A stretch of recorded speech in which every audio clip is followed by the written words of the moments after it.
हिते अजनबी नशे में बोझ मुतासिर आहियां। मुंहिंजो को बि धणी सिंधी माण्हू हिते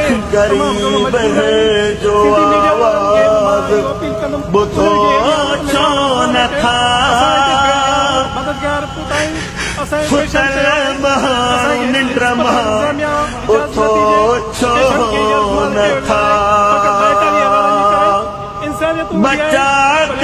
शुक्र अली सोलंकी मुंहिंजो NIC आहे। मुंहिंजो तालुक खैरपुरनाथन शाह सां आहे। खैरपुरनाथन शाह असांजो शहर सॼो ॿुधी चुको आहे। मां बोझ मुतासिर आहियां। मुंहिंजो भाउ राशिद अली ज़ख़्मी हालत में मां सीरियस कंडीशन में हिते पटेल हॉस्पिटल कराची में खड़ा आहियुमि। जेको कुझु बि हुयो असां वटि पिनीसिनी हुन ते ख़र्च कयोसीं। हाणे डॉक्टर जे तरफ़ां मुंहिंजे भाउ खे डिस्चार्ज कयो वियो आहे।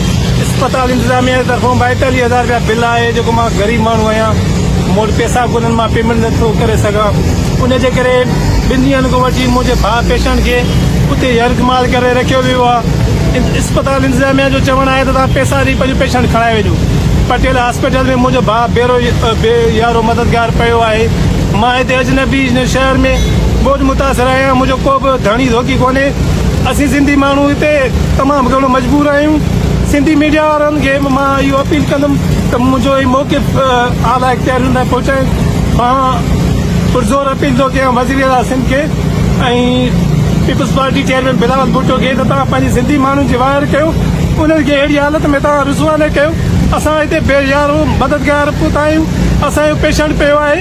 असांखे अस्पताल इंतज़ामिया इजाज़त न थी ॾिए। पेशेंट खे यर्गमाल कयो वियो आहे फ़क़ति 42,000 जे करे। इंसानियत हूंदी आहे पर इंसानियत हिननि माण्हुनि में का बि कोन्हे का। असां कंहिंखे तव्हां जो इहे बिल आहे, तव्हां बिल ॾिसी सघो था जंहिंमें 42,000 लिखिया पिया आहिनि बकाया। लिहाज़ा अस्पताल इंतज़ामिया असांखे इजाज़त नथी ॾिए। मुंहिंजी अपील आहे महिरबानी करे मुंहिंजी वार कई वञे। मां ग़रीब आहियां, बेयारो मददगार आहियां। मूं वटि कुझु बि कोन्हे जो मां अस्पताल इंतज़ामिया जे हवाले कयां। पटेल मुंहिंजी अपील आहे त अस्पताल इंतज़ामिया जो जेको बिल आहे 42,000 उहो अदा कयो वञे। मुंहिंजे भाउ खे रिहा कयो वञे अस्पताल मां। असां वटि पैसा न आहिनि। मुंहिंजो इहो ई मुतालबो आहे त असां बोझ मुतासिर आहियूं। असांजे तरफ़ां को बि भाउ, को बि इंसानियत परस्त, को बि ख़ुदि मुख़्तियार, को बि आला अमलदार असांजो बिल अदा करे अस्पताल इंतज़ामिया मां। लिहाज़ा असांजे पेशेंट खे आज़ादु कयो वञे। असांजो इहो ई मौक़िफ़ आहे। मुंहिंजी इहा ई अपील आहे। महिरबानी करे असांजी मदद कई वञे।